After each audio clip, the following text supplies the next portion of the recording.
Urgent Swamsu UX, and this is YouTuber facing 5 years in prison for disturbing an isolated tribe. This is by channel Atozy. Atozy, I don't know. Yeah, I'm gonna guess this is like a Sentinel Island thing that happened recently, I think. Right? I don't know. I think it's one of those. Yeah, Sentinel Island is like located near India, under Indian jurisdictions. I'm pretty sure because there's an Indian law prohibiting. You can't go there. If you go there, you're gonna get prosecuted. Leave the fuck alone. That's the mentality here. Because obviously, these people have not been touched by modern world. I think I watched a real life lore video about this long ago. I don't know. But yeah, you know, you can't really make contact like that because first of all, they'll kill you. Second of all, you might kill them by giving them disease and things. It's not so simple. I don't know why people have this like insane urge. Okay, let's make contact. Like, how about leave them alone, right? Butterfly effects are insane when it comes to shit like this. You don't know what you're gonna do. You don't know what kind of disease you're gonna pass through. You don't know how many people you kill just because you wanted to make contact. So this is gonna be interesting. Let's do it.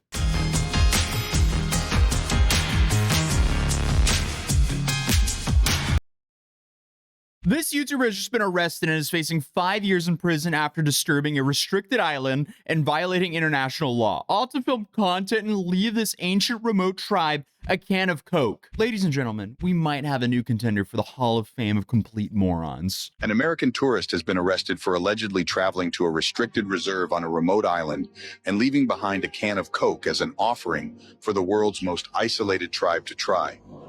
Mikhailo Viktorovich Polyakov was arrested in India's Andaman and Nicobar Islands after he allegedly visited. Yeah, okay. Coke? You're gonna give them Coca-Cola? Come on, like, give them some food or something, at least makes sense. Coke? You're gonna give them Coke? And even if they drink it and they're fine, now what? Like, oh, look at that, only one. You get only one. If they really like it, they're like, oh man, I can't get another one. That's what you want to do? A prohibited tribal reserve on North Sentinel Island without authorization. So apparently we're doing this for content now. Well, that's a nightmare of an island that has for some reason attracted the wildest form of unwanted tourism. Now, including Mikhailo Polyakov, a 24-year-old American YouTuber known for thrill-seeking adventure vlogs and now for violating international law. He goes by the Neo-Orientalist on YouTube and has a few thousand subscribers, and is currently making headlines for illegally landing on the North Sentinel Island, home to the famously uncontacted Sentinelese tribe. You know, the people who've made it extremely clear that they want nothing to do with the outside world. Like, arrow to the head, level of clear. Tucked away in the picturesque waters of the Bay of Bengal exists a tiny island that has captured imaginations for centuries. But its beauty as a tropical paradise is not what has garnered attention. Rather, it is the often violent, uncontacted tribe that calls the island home. For most, this island is a window into the past and an opportunity to understand how ancient people lived. But for some, this island has become their final resting place. Well, what did Polyakov actually do? He showed up to Point Blair, the capital of the Andaman of the Nicobar Islands, with the camera, an inflatable boat, and apparently zero regard for history or laws. On March 29th, he set off solo on his boat, which, by the way, I guess is the YouTube version of Hold My Beer. After a 9-hour journey, he reached the northeastern shore of the North Sentinel Island, ready to go full Columbus, but instead of smallpox and holy crosses, he brought a Diet Coke and a coconut, not even a full meal. Diet Coke? Diet? What is that? Why does that like hits me really badly? Diet? I don't think they have issue of carbs and sugar at this point, man. You're gonna give them Diet Coke? So not that you here drink this shit. You don't even get any calories from it. It's like a water, but it tastes good. They don't have calorie issue, man. Diet you're gonna give them? Just a weird snack combo and a whistle. Come on, dude. And with this whistle, he tried to get the tribe's attention. And obviously blowing a whistle at an uncontacted tribe, I guess that's how you get a collaboration invite. Polyakov spent roughly an hour blowing a whistle from his inflatable boat in hopes of drawing attention to himself, but received no response. He landed on the island for roughly 5 minutes, during which he collected samples, recorded a video, and left behind a can of soda and a coconut as offerings for the Sentinelese tribe. I feel like the ingredients of a Diet Coke would probably burn a hole in the tribe's stomach, man. Like, let's chill here. Let's not leave that for them. But thankfully, Yeah, not to mention, like, we don't know the side effects or what is it, aspartame, what is it called? I forgot. Like sucralose. I think it's gonna be diet has sucralose, right? We don't know what that's gonna affect on somebody who's not been exposed to all the products that other part of civilization eat. We don't know what type of chemicals that we were exposed to over time made us stronger enough that some chemical and some things like sucralose and things affects humans, right? Like we just test them. Okay, here's the sucralose. Let's test it on humans. Are humans fine with it? Yeah, humans are fine with it. We don't know why they're fine with it. So giving a tribe that has been isolated this thing, like, you don't know the effect this soda and sucralose, all this chemical gonna do to them. Sugar is simple. It's like like made by natural things, right? So giving them sugar is fine, but sucralose, this type of artificial thing, we don't know what kind of effect this is gonna have to them. So this is just dangerous, right? There's many, not to mention the level of his hand. We probably didn't sanitize his hand before like giving them coke. Who knows type of jumps he just gave them. He didn't make contact for his own sake, but also he did collect some sand, film on the beach, and then I guess peaced out like it was some regular beach day. Mission trespass on sacred land is complete, but here's the plot twist. Back on the mainland, some local fishermen saw what he was up to and reported him. Polikov was arrested on March 31st, now faces multiple charges, including violation under India's Foreigners Act and tribal protection laws. If convicted, he's looking at up to 5 years in Indian prison, which is a pretty steep price for a simple vlog title. Why are some influencers committing crimes in countries where you would never ever want to go to prison in? I mean, we just covered Vitaly. Why would you ever break laws in countries that have prisons that look like this? But also, honestly, the amount of time sounds a little short for what he actually... Or worse, prisons could be worse than that, right? India is trying to like modernize everything. I don't think India is trying to modernize prisons right now because fuck it, that's the mentality. I don't know. But then again, like, corruption can be really high, and if you have money, you could be living in luxurious cell. Like, who the fuck knows? I don't know. I don't know much about that, but yeah, I can see that happening. But this shit is insane. Like, why would you risk this? What if they made contact? The only people who don't know how bows work, like, historically, what type of bows are there? People just think, oh, it's just a bow. Many type of bows, man, right? Long bows and shit can shoot through the wood. You can't even see who's shooting them. It will have an arc. It will shoot you basically, like, just pierce through you. You won't even realize. That's fucking dangerous, right? That's just like constantly like, is there an arrow coming? You won't see it coming. So this is an insane risk. An arrow could literally fly through, rip through his chest. You wouldn't even realize, and then, oh shit, now it's too late. People who are dangerous, who are known for being dangerous like this, who are known for like shooting arrow at people and actually ending them, you don't want to risk this. What's wrong with you? Actually did. Because let's be real, what he did wasn't brave. This is just incredibly reckless. Yeah. Indigenous groups, legal experts, and common sense all agree that you don't mess with the Sentinelese. Not because they're scary, well, they are as well, but because we are. We carry diseases that they've never been exposed to. Contact could wipe them out, like it did so many other tribes throughout history. But you know, for the sake of this video, let's put all the dangers to the tribe aside. Let's put all the international law to the side. Let's just say, this is an extremely stupid move considering how multiple journalists, missionaries, and many more have died for attempting to do this exact thing. So for those who don't know, let me break down what this island is and why this tribe has a history of people needing to stay far away from it. All right, picture this, a beautiful tropical island straight out of a travel brochure, white sand, blue water, lush jungle, and if you step foot on it, you might get hit with an arrow. Hey, you're that IRL streamer, aren't you? I used to do content like you until I took a 2.5 meter long arrow to the knee. This is exactly where all those Skyrim guards went. So welcome to North Sentinel Island, where the local vibe is no visitors ever. It's home. You should ask yourself, is the place I'm going is less technological advanced than Skyrim? Then maybe I shouldn't go there. That's the only thing, right? Yeah. Home to the Sentinelese, possibly the last uncontacted tribe on Earth, and when I say uncontacted, I mean they've been ghosting humanity for thousands of years. These people are the real-life version of hardcore Minecraft. They're like that tribal YouTube channel that went like super viral for building crazy stuff with mud, but minus the excavators because, you know, they were also exposed for that. So while neighboring islands have been colonized, developed, and turned into places where you can probably get Wi-Fi and an overpriced smoothie, North Sentinel Island have stayed essentially stuck in time on purpose. They basically told the rest of the world that they don't want any technology. No thank you. The first time they were caught on camera, you could literally see them try to put arrows through the people filming. At last, the first glimpse of the Sentinel.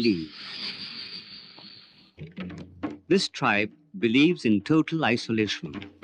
It will not tolerate a stranger. As is obvious in the footage, the tribe had no interest in making friends, and rather buried half of the gifts they'd been given before shooting arrows toward the film crew. A member of our film unit was wounded by one of the many arrows, each 2.5 meters long. So either Mikhailo saw this, yeah, that's just insane. Yeah, you don't want to risk that shit, not risk that for them. Because if shit like Corona happens to humans, at least we can like process it. Scientists can look at it and actually create a solution. If they get screwed like that, we can't help them, first of all. We can't just send medical teams there, okay, they are some kind of, you know, virus thing. They'll try to attack everyone. And you can't just subdue all of them and like tie them up just for their own good. That's not going to work. So if you give them virus, they're basically screwed. They won't understand what's happening because obviously. So this is like a really fucked up time. I'm pretty sure I remember watching real life lore video and there's a whole philosophical, philosophical element to it. Like, let's think about it, armchair level philosophical talk. Like, should we do everything in our power to try to break contact and make them modern? Shouldn't they deserve the technology that we have? Aren't we depriving them? This is talk, like it's a philosophical type of topic. People just mistook that like, oh, you don't want to do that. Yeah, no, I don't want to do that. My stance is still them, leave them fuck alone because there's no alternative, right? They'll attack you. You can subdue them. Subduing them is not gonna like, it's gonna turn out really badly. And overall, like, you're gonna give them disease anyway, like all the shit that happened. The philosophical topic is that, like, you know, so is there a way to basically do something that modernize them? Probably not. There is no way like that. So leave them the fuck alone. That's the only thing left there is, right? So it's insane to me. People can just like go there, risking themselves, not to mention an entire tribe. That coconut and their Coca-Cola can really fuck them up. I'm pretty sure like they basically in the past that there have been contacts, right? People have carefully made contacts, but I don't know, man. That's fucked up. Did his research beforehand and said, screw it, a 2.5 meter arrow, that ain't that bad. Or he didn't prepare for this trip at all. But I have a feeling he kind of did because he showed up with a coconut. And we will learn later on that the only contact that humans have had that has been a positive contact with this island has been because they were bribing them with coconuts. But if it was up to me, one simple Google search would that would make my mind up. I wouldn't go. Took me 15 seconds to realize I would never want to go to that island. But I've also realized that there's a very big difference in how normal people operate and think compared to the people that I normally cover here on this channel. There's a very big difference. Well, the first real sighting of this island came in 1771 when a British ship spotted flickers of fire on shore, probably cooking dinner or prepping the arrows. Hard to say. But things got real in the 1890s when an escaped prisoner washed up on the island. Search parties went to look for him and they found him full of arrows. Definitely not a warm welcome. That's more like get off my lawn, but in a really intense way. Fast forward to the 1960s, Indian anthropologists decided to go play National Geographic and roll up with boats full of gifts, coconuts, metal tools, plastic stuff, basically just this weird early version of an Amazon delivery. First visit, nobody home. The tribe, I guess, just dipped into the jungle, left their huts, fires, and food behind like you weren't invited. But then came this rare moment of success in the 90s, where an anthropologist named Madhumala Chattopadhyay oh no. It's when an anthropologist named joined the crew. Madhumala is a female. Madhumala Chattopadhyay. Joined the crew. First woman to try, by the way, and the team floated coconuts towards the beach. And the Sentinelese actually came out to grab them. I mean, one guy even checked out the boat like he was browsing a used car lot. So that was cool because it was calm. I mean, it's interest, right? Like it's a curiosity. Yeah, it's gonna happen. It's not just about bribe. Like it could, you know, they could see that as a signal. Like these are not hostile ones that coming to get us, basically. So you can see that as a bribe, and it's also like could be a peace thing. But yeah, it could have gone either way. Like that's just like it takes certain type of balls to try to make that contact. Because if you made contact, you see everything's going fine. You don't know what's gonna tick them off or what they're gonna see as sign of aggression and just attack you. Peaceful, no one got stabbed. Great. But the next visit, things escalated. Because since 1996, it's been straight up illegal to go anywhere near this North Sentinel island. The law says don't go within 3 nautical miles unless you're trying to get featured in some news headline saying tourist impaled by dozens of arrows on this remote island. And that's exactly what happened to some fishermen. 2 men aged 48 and 52 were fishing for mud crabs near the island. However, the pair got so drunk that while sleeping, the anchor of the boat, which was a rock tied to a rope, fell apart and drifted the men toward North Sentinel. The following morning, fellow fishermen said they tried to shout at the men and warn them that they were in danger. However, they did not respond. They were probably drunk, and the boat drifted into the shallows where they were attacked and killed. Yeah, that's a rough fishing spot. You go out to fish and get a little drunk and you end up in the worst possible spot ever. But recently, this also happened to another American tourist in 2018. Enter John Allen Chau, a 26-year-old missionary adventurer and, how do I put it, a guy with a terrible plan. Because I guess he hired a fisherman to smuggle him to the island because he wanted to convert the Sentinelese to Christianity, which is a very bold move. Honestly, I'm kind of surprised the Jehovah's Witness hasn't tried this yet, but I guess that just goes to show you that some front lawns can't even be passed by a Jehovah's Witness. But this guy actually wrote in his diary, "My name is John, I love you and Jesus loves you," and the Sentinelese were like, "Cool story, here's an arrow." Apparently even his Bible was hit with an arrow, and according to the people from his mission, this wasn't like John just got up and decided to do this on a whim. He tried to prepare for this. Okay, I don't understand that whole element. Like, okay, first of all, you have this book, you're gonna go there, you're gonna try to talk. Like, they don't understand your language, they don't understand letters and whatever you have. They don't understand none of this. Major communication problem there. So how are you gonna do anything? How are they gonna understand anything? So that's just weird, right? And in a religion in general, like works in some type of like a society, right? Humans basically stop being like tribalistic, got into towns and things, right? There's a baron and all that, like there's farming, all that shit's when it became a thing, that's when religion started to pop up. So humans need to have that kind of a security in that kind of environment if they're even going to think about religious thing in that way, right? They'll basically pray to a god like, okay, rain god or things like that, like how past tribes have done. But like a proper religion, proper like, would they even be down for that? I don't know. Although, according to the head of the mission he was working for, John was significantly more prepared. All Chau's decisions, including his studies of sports science and training and working as a wilderness emergency medical technician, and classes he took in linguistics and cultural anthropology, were in preparation to share Jesus with the North Sentinelese. He was very well prepared for this moment. So he was just prepped for this. Did he wear a proper armor? Otherwise, he wasn't prepared. How are you going to prepare for an arrow? This is a person I guess could be, and still it ended very badly. Almost like this shouldn't be attempted no matter what you try to do. The actual breakdown of what happened to John happened over 3 days. Day 1, he paddled over in a kayak carrying fish, gifts, and a Bible. When he got near the beach, the Sentinelese shot arrows at him, including one from a kid that nailed his waterproof Bible. And listen, if a child shoots an arrow through your scripture, that's probably your divine sign to turn around. But did Chau leave? Damn. Waterproof Bible, so if one of those things, right? Like those maps that you can't tear, untearable maps. Basically, that's how they're waterproof as well. So yeah, arrow basically pierces that shit. Just like that material meant nothing. But then again, like yeah, arrow would do that. So arrow pierced through that waterproof Bible, and I don't know, man. I don't know why people are still like. I understand the IRL people, what are they in real life streamers, whatever the fuck they are. Just for certain like clicks and things can do stupid shit like that. At least I can see that. Like people are moronic, so there you go. But yeah, I don't know, man. This is just fucked up. No, of course not. He tried again. This time he wrote in his journal, "God, if you want me to be killed, so be it." Dude, if you believe in God, you can also argue that God gave you a brain to avoid this. But on day 3, the biggest thing that is, right? God gave you critical. I think, like, I like to believe in God, sure, but I don't want to think anything more than that. Any religion, any book, I don't like that, right? Because here's my argument for that one.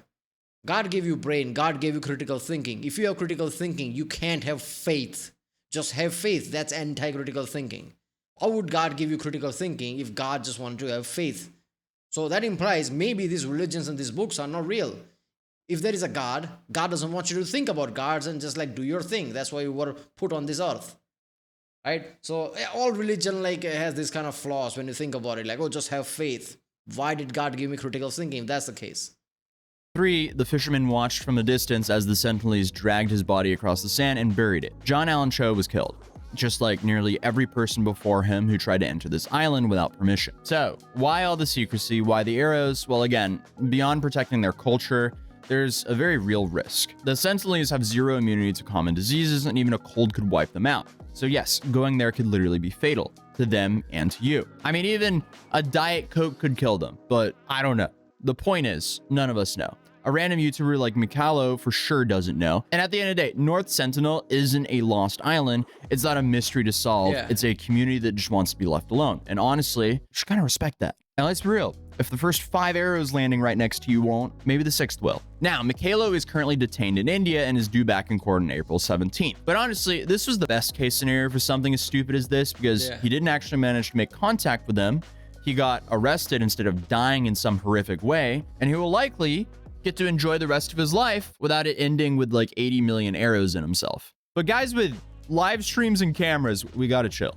Whether you're in Japan or Korea, streaming in public in New York City. Who you're talking to? Who you're talking to? There are certain type of people who are just like that, who even before streaming was a thing, they were doing different stupid shit. I don't know, childhood damage, mental issues, some food that gave them mental damage. Their way of thinking is just like that. They're gonna do stupid shit like this. Like, you can't stop them. Or just trying to go to an internationally restricted island, respect the boundaries. The Sentinels, they don't want followers, they're not interested in your clout, and they definitely don't want your can of Diet Coke. But at least he didn't live stream himself driving into a store to simply see what would happen like this guy did. So you can check out that video right here.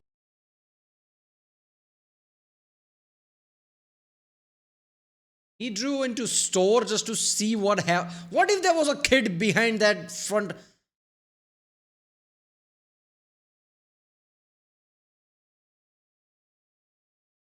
I don't know what to say to this shit. Like, this should be like manslaughter or some shit like that. I don't know. I don't know. Some similar charge or something at least.